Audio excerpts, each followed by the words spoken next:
இன்ட்ரெஸ்டடாக வந்தேன். மேபி இந்த 11th 12th நான் கம்ப்யூட்டர் மேக்ஸ் தான் எடுத்திருக்கேன். ஸோ அப்படின்ற போது கம்ப்யூட்டரில் வந்து ஃபண்டமெண்டல் எனக்கு எல்லாமே ஸ்ட்ராங்காக தான் இருக்குது. ஸோ இப்போ வந்து நான் ஆக்சுவலாக தியரிட்டிக்கலாக அதிகமாக படிச்சிட்டேன். இனிமேல் நான் வந்து ப்ராக்டிக்கலாக படிக்கின்றதுக்காக பிடெக் தான் வந்து நான் ஸ்ட்ராங்காக வச்சிருக்கேன். இனிமேல் நம்ம காலேஜஸ் போனோம்னா நம்ம பிடெக் கோர்ஸ் தான் எடுக்கணும்னு நினச்சேன்.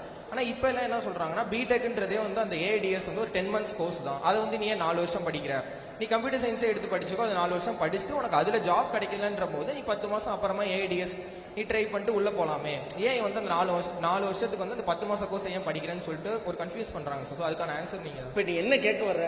4 வருஷம் படிக்கும், அதுக்கப்புறம் படிக்க மாட்டேன். இல்ல சார், அப்படி இல்ல. ஏடிஎஸ்ன்றதே ஒரு 10 மாச கோர்ஸ்னு சொல்றாங்க. நீ அதை ஏன் 4 வருஷம் படிக்கிற? அதுக்கு பதிலா நீ கம்ப்யூட்டர் சயின்ஸ் எடுக்கலாமே. கோர்ஸ் வேணாம், நியூ டெக்னாலஜி. நீ சொல்ற சிம்பிள். நான் இப்ப அதான் சொன்னேன்.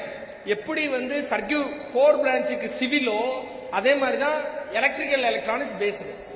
டெக்னாலஜிக்கு கம்ப்யூட்டர் சயின்ஸ் தான் based. Computer science based, very highly qualify in computer science. டெக்னாலஜிங்கிறது வளர்ந்துகிட்டு இருக்கிற தொழில்நுட்பம், ரைட்? இன்னைக்கு இந்த வாட்ச் இப்ப 10 வருஷத்துக்கு முன்னாடி வயர் இருந்துச்சு, இப்ப வயர்லெஸ் மைக். இப்ப உங்களே எப்படி பிரிக்கிறோம்? கோவிட் முன்னாடி